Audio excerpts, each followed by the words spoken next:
Fala rapaziada, tranquilo? Hoje eu tô aqui pra falar sobre o capítulo 17 do mangá de Jinka e Luna, que foi um capítulo que teve muitas revelações e mostrou um novo rumo pra história, cara. Foi um capítulo muito interessante mesmo. Enfim, sem enrolação, bora falar logo desse capítulo que foi muito interessante. O capítulo começa com a Scheherazade ajoelhada e indignada por causa que ela se ajoelhou simplesmente pro maior inimigo dela, na concepção dela, que é o Jinka. E o Jinka, ele acaba zoando ela, né, falando que um pouco de treinamento cairia bem pra ela, já que ela tomou um couro nessa reta final da luta. Quando de repente correntes prendem Scheherazade, e essas correntes elas começam a entrar nela, e a gente vê claramente que não são correntes físicas, e sim um feitiço de aprisionamento. Então chega uma mulher naquele local, né, uma mulher com uma coroa e seu servo, né, eles são os responsáveis por esse feitiço. Jinka então ele parece reconhecer a mulher e fala: ah, então é você. E o cara que tava junto com a mulher então parte pra cima do Jinka e tenta acertar ele com a sua espada, falando pra ele ter mais respeito. Mas o engraçado é que o Jinka fica indignado mesmo com isso, porque na verdade quem foi rude foi esse próprio cara que atacou nosso querido boneco de neve por tão pouco. E aí esse cara ele fala pra Luna se afastar, pois eles estão na presença da mestra da guilda. E é por ela que a gente descobre o nome de seu servo, esse cara, né, que é o Loki. E o Loki, cara, ele é aquele tipo de personagem que ele tem uma seguidão quanto a seu mestre, não confiando em ninguém além de sua mestra. O Jinka então zoa a mestra, né, de bruxa velha e fala pra ela treinar melhor seus pets. E ela então, ela reconhece, né, que esse boneco de neve é o Jinka, né, cara, um conhecido dela. E ela fica brava com ele por ele se referir a ela como bruxa velha e não como mestra. O interessante é que o Loki, ao ouvir o nome de Jinka, ele ficou bem surpreso, né, cara.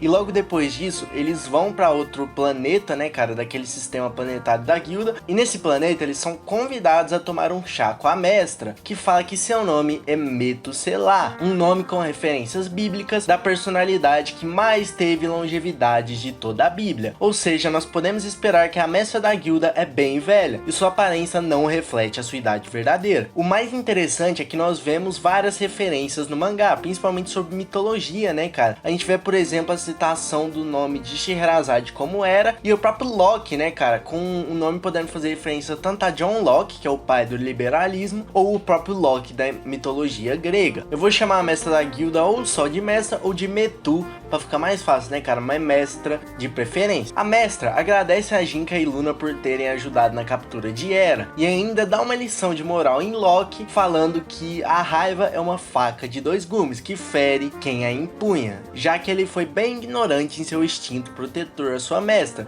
em relação a pessoas que são pessoas possivelmente aliadas, já que derrotaram um inimigo em comum. A mestra, ela comenta que apesar dela achar que Jinka seria uma má influência pra Luna, ela parece ter aprendido muito bem e tem muito talento, né? A Luna então pergunta pra mestra se a Scheherazade e ela não são amigas, né? E aí a mestra fala que ela acreditava que sim, né? Pelo menos ela acreditava que eram. Mas a guilda mágica, tipo assim, ela explica, né, que a guilda mágica foi estabelecida pra ajudar as pessoas, os seres humanos. E hoje em dia quase nenhum mago de elite honra esses ensinamentos que foram dados pela mestra, já que ela treinou 10 dos magos mais fortes do mundo, 10 magos de elite. E eles foram consumidos, né, todos esses magos de elite que foram alunos dela, pela sua própria ganância. E eles começaram a agir como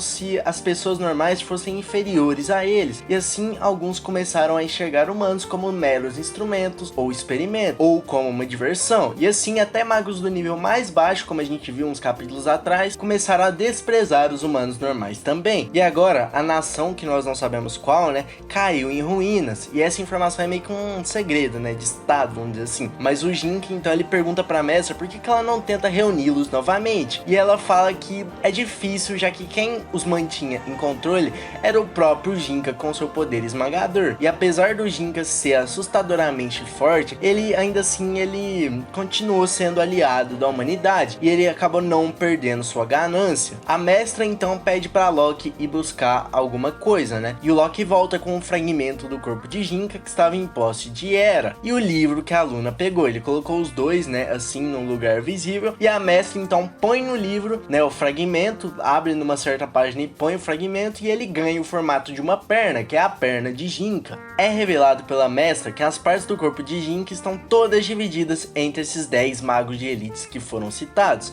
e quando todas as partes do corpo de Jinka forem retratadas, seu corpo será totalmente restaurado. A mestra então pede um grande favor a Jinka, que ele pare seus 10 discípulos e os traga de volta. Mesmo que a responsabilidade era para ser dela, ela entende que não tem direito de fazer um pedido desse para ele. Jinka então recusa na hora, já que não é da sua conta parar esses idiotas, mas se eles atacarem nosso protagonista, ele não vai ter escolha a não ser revidar e arrastá-los de volta pra guilda. Ou seja, basicamente ele aceitou o pedido da mestra. Ela então fica aliviada e ela mostra um apego à Luna, né, cara? Ela oferece a Luna, assim, é meio que na brincadeira, mas ao mesmo tempo se ela ficar, ela não recusaria, sabe? Oferece ela pra ela ficar na guilda se quiser e tal, pra ela não ter esses perigos, né, cara, que vai ter nessas missões, esses perigos que eles têm até de morrer, inclusive, mas a Luna, ela se distancia, né, da mestra, e ela fala que mesmo o caminho sendo perigoso ou seguro, né, independente disso, a morte sempre aguardará no final. Então ela vai pelo caminho mais divertido mesmo se for mais perigoso. Além de que terão pessoas que precisarão de ajuda no meio do caminho, independente de qual caminho for. Nos é apresentado então o novo arco, que será em uma terra fértil e rica com bênçãos da terra e do céu, que as pessoas estão sempre sorrindo neste local, mas nas sombras dessa terra a escuridão se esgueira. O objetivo dos nossos protagonistas é capturar o mago que está por trás disso, pegando o fragmento do corpo de Jinka que está junto a ele. A mestra então, né, para ajudar o grupo de Jinka, ela envia o Loki, né, cara? O Loki vai fazer parte do grupo de Jinka. E o Loki então, né, como foi mostrado no começo do capítulo, ele já conhecia o nome de Jinka, só não sabia que era ele no começo. Mas ele então entra pro grupo, né, tendo um grande respeito com o Jinka, né? Basicamente se tornando seu novo mestre, vamos dizer assim, né? E além dele ter um grande respeito com o Jinka, ele tem um grande desprezo pela Luna, né? Que isso vai ser usado bastante como alívio cômico na relação dos dois personagens.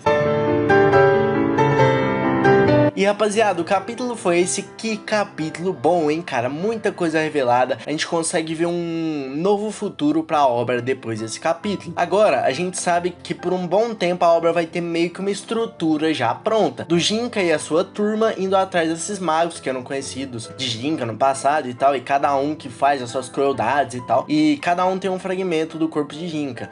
Espero que essas batalhas com esses antagonistas possam ter também, tipo, as próprias organizações dos antagonistas, com pessoas fortes também, para que todo mundo do grupo de Jinka possa lutar, e que eles tenham objetivos malucos, e que também sejam personagens bem desenvolvidos. Mas enfim, nós já sabemos que vai ter mais ou menos essa estrutura, né? E apesar de ser algo básico essa nova estrutura, se o autor conseguir desenvolver bem, fazer bem as lutas e também explicar melhor os poderes, que são bem vagos até agora, e não rushar tanto, pode ser que a obra passe a ser um bom candidato a ser um mangá bem promissor. Eu gostei bastante do Loki ter entrado no grupo dos nossos protagonistas, né? Apesar que a gente conheceu ele há muito pouco tempo, né, cara? Nós não sabemos nada do personagem. Eu espero que ele seja um personagem bem legal e bem desenvolvido. E sobre os 10 magos, eu acho que talvez o autor da obra pode estar querendo fazer uma referência, talvez, aos 12 deuses do Olimpo, né? Já que a gente já tem o apelido de Hera para Sherazade. Jinka não está incluído nos 10, mas Hera sim. Então teremos mais 9 magos fora Jinka e mais um de fora, né, desses 10 magos mais poderosos. E assim talvez o autor pode fazer referência aos 12 deuses do Olimpo. Ia ser bem legal se tivesse algo desse tipo e tal. E o autor, ele sempre gosta de pôr algumas referências, né, cara? Como eu falo, todo capítulo que eu acho alguma referência mais interessante, eu sempre falo pra vocês. Mas enfim, rapaziada, esse capítulo, ele realmente abriu muitas portas e possibilidades pra obra. Mas enfim, rapaziada, se você gostou do vídeo, já deixa um like. Se você não é inscrito do canal, faz a boa. Eu já vou indo nessa. Valeu, falou, até o próximo vídeo. Fui!